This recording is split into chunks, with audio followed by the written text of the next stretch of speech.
Faire le choix de la France, c'est faire le meilleur choix. Ce sont vos mots. Monsieur le ministre, vous faites le tour d'Europe en ce moment pour vendre la destination France. Depuis le 9 juin, les voyageurs européens vaccinés peuvent rentrer chez nous en France. Alors, monsieur le ministre, les touristes vont-ils être de retour pour cet été 2021 ? La réponse est oui, je le pense. Ça sent bon, ça sent très bon pour dire les choses très, très directement. On voit que d'une part, il y a la force du tourisme national, du tourisme domestique français. Et c'est vrai que l'année dernière, les Français ont plébiscité la France à 94%.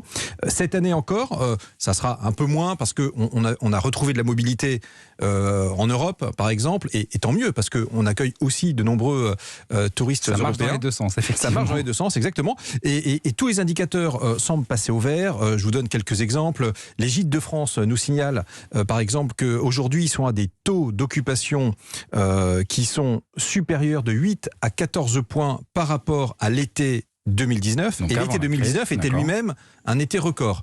En discutant également avec la Fédération nationale de hôtellerie de plein air, ça y est, ils m'ont signalé qu'ils basculaient en avance de phase par rapport à 2019. Ça veut dire quoi, en avance de phase ? C'est-à-dire qu'ils ont plus de réservations aujourd'hui qu'ils n'en avaient à la même époque en 2019. Donc par rapport à une période dite normale, et une avant période la crise. Qui était même en fait très bonne. Donc ça va hyper bien pour les campings, pour les gîtes, Tout à fait. Les hôtels, vous êtes... Alors c'est contrasté aussi selon les territoires, parce que vous évoquiez Paris, l'Île-de-France ont été plus lourdement touchés depuis le début de la pandémie, parce qu'il y a également tout un tourisme d'affaires qui ne revient pas immédiatement. L'événementiel n'a pu reprendre qu'il y a quelques semaines. Les grandes foires, les grands salons, ça va être plutôt pour la rentrée, même si un événement s'est tenu la semaine dernière. Vous savez, Vivatech, 140 000 visiteurs, donc c'était une belle première. Exactement. Et donc, en revanche, donc l'hôtellerie à Paris reste encore touchée, et c'est pourquoi d'ailleurs on maintient nos aides. On a voté là 15 milliards d'euros de soutien additionnel à l'ensemble des secteurs économiques qui sont plus touchés pour les prochaines semaines, les prochains mois.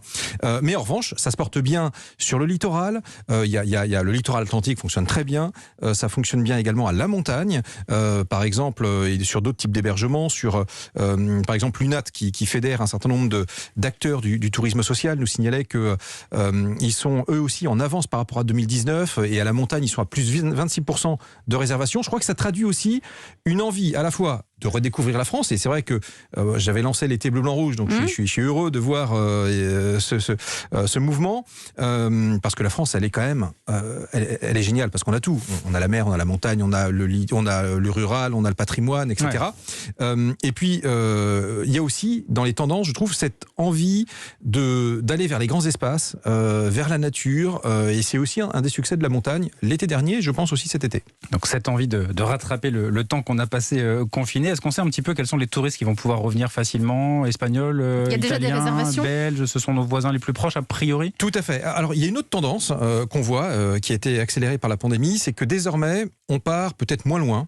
Il y a un tourisme qui se fait un peu en circuit court, et parfois aussi en prenant plus facilement son véhicule, parce qu'on a l'impression de rester peut-être dans cette bulle familiale, et c'est ce qui explique par exemple que nos voisins belges, j'étais à Bruxelles il y a 15 jours, eh bien ils vont être plus nombreux qu'ils ne l'étaient aussi en 2019, je prends une année de référence, à venir en France, c'est-à-dire qu'ils vont plébisciter la France à hauteur de 5 à 10 points de plus qu'auparavant. Nous étions déjà la première destination, le premier choix qu'ils faisaient pour l'été, et ça va s'accroître, et c'est également ce que je ressens en allant à la rencontre avant-hier des Allemands, je serai la semaine prochaine en Suisse, avec aussi, et ce qui m'a frappé en parlant avec les voyagistes en Allemagne, vraiment cette notion de tourisme durable qui s'inscrit désormais comme une référence, et beaucoup qui souhaitent aussi voyager par le train, s'assurer que, en tous les cas, l'empreinte de leur voyage est prise en compte. Donc un voyage en France pour les Belges, pour les Allemands, mais nous en France on est prêt à les recevoir ?